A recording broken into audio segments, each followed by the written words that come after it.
Emily, you get out here at once. Huh? I want you out of here today, okay? Mom? I don't want you calling me your mom anymore, you moneyless idiot. Wait, what is going on all of a sudden? Can you please give me an explanation as to why I need to be the one to leave this house now? Do you not have any memory of what might have caused this? Well, no, actually I don't. I don't even know what your reason is for calling me moneyless now either. This is the reason why you are poor. Why are you calling me poor this time around? Well, how about you calm down a little bit and stop calling me things like that? Then you and I can talk about what's gone and upset you. I took a look at the amount of money you have in that account, and after seeing what I saw, I have no reason to be calming down. You were taking a look at the money in my account? There was a checkbook on the living room table. Huh? The living room, wait. Are you kidding me, Diana? You've gone out and made another duplicate key to let yourself into our house without asking us? Could you please stop it with that reckless crap already? I've had enough of it now. You live over an hour away from our place as well, so how much free time do you have on your hands to be doing this all the time? Who the hell cares about something like that right now? Only $100 in your account? Excuse me, $100 in my account? What the hell does this mean? You're supposed to be working for one of the largest companies in America, and all you have in your account is $100? Don't tell me that this is all that remains from your compulsive spending. When Brad brought you over to my house saying that he really wanted to marry you, I heard from you that you're working for that huge conglomerate, and that's why I allowed you to be his wife. But now that the lid's been opened on your life, I can see that all you have left this month is $100. Tell me what the hell this is about right now. You lied to me about how you're not able to make squat in terms of income. You divorce my son right now and then get the hell out of his house. Well, before we get any further, let me tell you this. I have no idea what checkbook of mine you're talking about, as I don't remember having only $100 left in my bank account. And because of that, your reason for wanting me to divorce Brad and move out of the house is not going to work for me. Are you telling me that the things I saw with my own eyes just now are all false? I don't ever remember me leaving out a checkbook in the living room either, so that's another reason for me doubting you. But that's not even the main problem here. Ugh!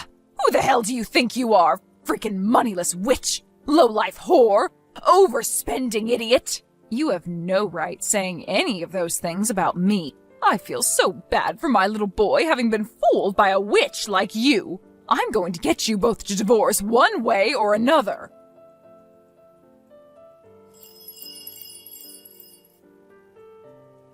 Brad, did your friend's wedding finish up and everything? Yep. Right now we're all taking a break right before the after party begins. What's going on? Your mom has gone ahead and made herself yet another duplicate key for our place. What? I'm sure you were really enjoying yourself, so I'm sorry to have to bring this up now. No worries. I'm actually really happy you're telling me about this right now, so no need to apologize to me. But that last time she broke into our house, we took the key away from her, right? I know that. I even saw you doing that to her. But once again, she's gone and come into our house without our permission. Seriously? How many more times is she gonna make duplicate keys to get into our place? Tell me, what did she do this time while she was there? Did she throw out your cooking again like before? Or did she go through the kitchen cabinets and break all the dishes like last month? She found a checkbook in the living room with only $100 in its account. Huh?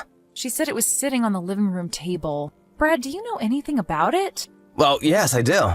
That was probably my checkbook, actually. Wait, really? Well, you remember how I was changing banks, right? During that time, I had to transfer pretty much all my money from my old account into a new one.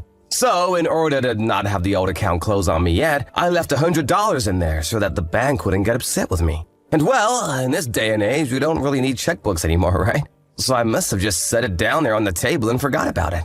I see. That's why that old account only has $100 left in it. That's right. And as I was on my way to the wedding this morning, I was looking for a gift bag to put the present I got my friend into, and so I was shuffling through all the drawers trying to find one.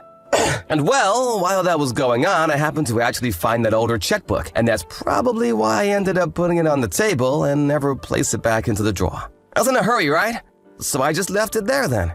Now things are starting to make sense. I was wondering why I would have even pulled that old checkbook out in the first place, and now I remember what happened with it. See, I kind of get it now. Right now, I'm still on my way home from the business trip I've been on, so I haven't had any way of telling what all happened within the house while your mom was there. I'm sorry that leaving the checkbook out like that caused so much trouble for you. I'll talk with my mom about this. Yes, please do. Hold on a second. What's up? With what's happened here, don't you think we can use it to our advantage? What do you mean by that? Remember the last time my mom came in by herself with that duplicate key she made? That we talked about how horrible that was for us? You're talking about that conversation? Yep. I was actually being serious about all I was saying, so what'd you think? Good point. If you really are all right with going through with something like that, then by all means, let's do it. Well, there we go then.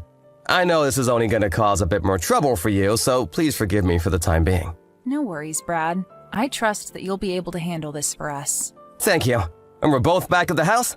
Let's get our brains together and perfect our plan. All right.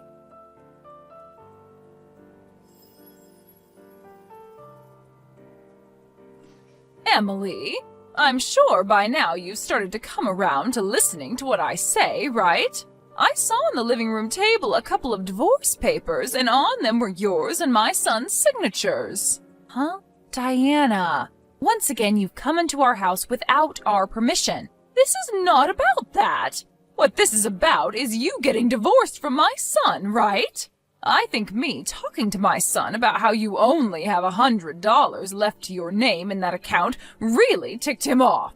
I see. So you told him about that then? Well, then you must be aware of this. That happened to be your son's checkbook that was on the table. Stop lying, you moneyless witch! Ugh. I'm not lying to you right now, though. The fact that you're blaming me over something like that without even checking the name on the checkbook first shows me a lot of warning signs about you. And Brad was saying the same thing you are now, trying to cover for you overspending all the time on yourself. But seeing now that there is divorce paperwork all filled out on that table from you two, my words to him finally worked their magic. And the reason they finally worked is because I'm right. So you, being the moneyless freak that you are, need to hurry things up and leave my son. Is that right? Well, this was supposed to be my final warning to you. Warning? You don't seem to care at all about your son and only want what's best for yourself, since you're not even listening to what he's been trying to tell you. Huh? Well, I've had enough, and I am no longer going to try and tell you off. Goodbye. What the hell are you talking about? Well, whatever. You guys are already getting a divorce now, so I don't give a crap what happens to you after. I'm looking forward to seeing my son come back home to me again after this. I'm going to clean his room up right now for him, so that when he comes back to me, he'll have a lovely room to sleep in.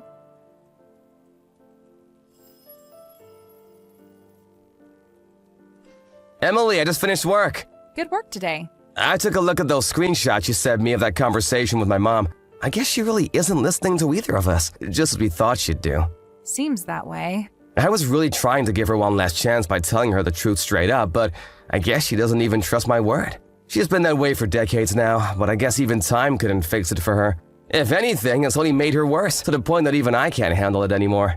Brad, are you going to be okay? I understand what's going to happen here, but she is your mom, right? You really sure that you're okay with what we're about to do? Yep. And you really don't have to worry about me because I'm all for this. Actually, this has a boatload of benefits to it, and I'm gonna feel amazing having her out of my mind once and for all. I think I can finally understand what my dad must have gone through with her that made him run away like that. She is really not good for anyone to be around, that monster. The kind of monster that thinks only about herself, no matter the outcome. Yeah. Emily, thank you for checking up on me there. But I'm totally set with what we plan to do, so don't worry. All right. Okay, then. Now, I'll see you at the new place. Yes. I'm leaving the house right now.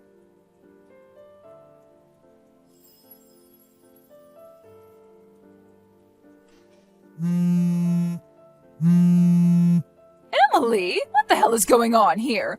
You were supposed to be leaving my son once and for all with that divorce, but my son has still not come home to me. So I went over to that house to see what was going on, but my frickin' key isn't working anymore. And on top of that, your neighbor is telling me that nobody's been living in your house for a while now. Where the hell have you and Brad run off to?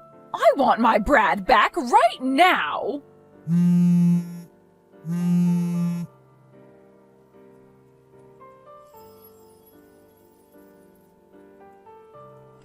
Mom, you stop texting Emily about everything right now. Brad? Where are you right now? You have left that witch already, so hurry up and come home to me. I want the two of us to start living happily together again, just like we had been doing years ago. Happily, huh? Mom, was there ever a time you and I lived happily together? What are you trying to say? You and I were able to live together for a very long time, right? Even when your dad ran away, you stayed right by my side the whole way. And if it wasn't for me doing that, Dad would have never been able to set himself free. Huh? I know about who I am to you. You forced Dad to impregnate you so that he'd have to marry you. And the baby that you forced happens to be me, right? Huh? Wait, that's, And because of that, Dad, who has been so scared of you the whole time we lived together, was never able to flee. But Dad had a plan, and that was to one day use me as bait to get himself time to leave the house without you ever being around to stop him. And that's why in the end, he was able to get away, and I was left with you, with nowhere to run myself. What did you say? I'm far older now, and all of that is nothing I need to worry about anymore. You don't need to worry about it? I have a wonderful woman by my side now, my wife, and she happens to be someone that I never want to lose, no matter what. What? What are you talking about right now? You already divorced her, and the only woman you need to worry about now is me. We didn't get a divorce. Huh? The divorce papers that you saw on our living room table were all fake. Fake? You were the one that came into our house without permission and started to go off on Emily saying that the checkbook with $100 was hers and that she needed to leave me for good. So we wanted to see how you treat Emily if we place fake divorce papers down for you to walk in on. We also wanted to see how you react to me trying to tell you the truth about the checkbook, but you never bothered listening to me. And well, we found out in the end how you'd react. Things turned out the way we didn't want them to with you, to the point that all we could do was laugh. Brad? I'm done being your son. What? I like to think of us moving to a new house without ever telling you as a first step, and me not being your family anymore, please. What the hell are you saying to me? Wait, don't tell me that witch is so upset about me finding out about the $100 she had left that she's forcing you to say all this to me and run away. Don't worry. I'll get you a lawyer and everything, and we can sue her butt. I told you before that the $100 checkbook was mine, right? You should be aware that it was my name printed on the front of that checkbook, right? Well, you totally ignored my name on it and blamed Emily as though she used all of her money up on herself and then asked for her to leave me. But for someone working for that large of a company to use up all her earnings to have only $100 left. I'll tell you one last time. That checkbook with only $100 in it is mine. And I explained to you before what that checkbook was and why it only had $100 in it, right? Fact that you're acting as though I never told you any of this. Do you have any idea how I'm feeling about that? Brad? No, there's no point in trying to talk with you anymore. So we're done here. Huh? This is me cutting ties with you. Wait! Stay the hell away from us forever.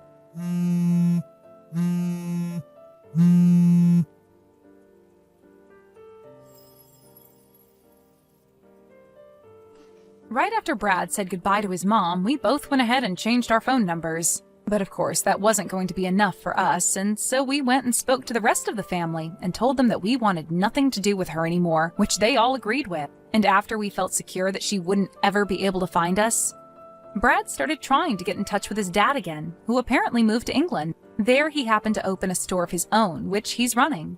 And when Brad got in touch with him again, his dad asked him to come out there and help with the business. As for myself, I asked my company if I could start working remote from England, and they agreed to my wish, as long as I came back once a year for a planned meeting. A little while after we had moved out of the country, Diana heard from somewhere that her son and his wife had moved overseas. At that point, when she thought she'd never be able to give up, she stopped. I guess the knowledge that she could literally not get to us now without a plane ticket really got into her thick head. She's gone and settled down now and has moved into a retirement home, where she's going to live the rest of her life now, since she has nobody left to come and take care of her. Neither Brad nor myself ever saw something like moving to England as ever being a part of our lives, but I think that it's really been the best choice we've made as a couple. I no longer have the fear of ever having to see his mom again, and he finally has been able to reconnect and work with his dad that ran away from him so many years ago. In hindsight, having Diana act as a complete lunatic around us was a blessing. And I hope that she ends up in as good of a place as we're in someday. Thank you for watching and listening. We hope you enjoyed the video. Don't forget to like this video and subscribe. Also, feel free to leave a comment about what you thought of the story. We look forward to seeing you at the next story.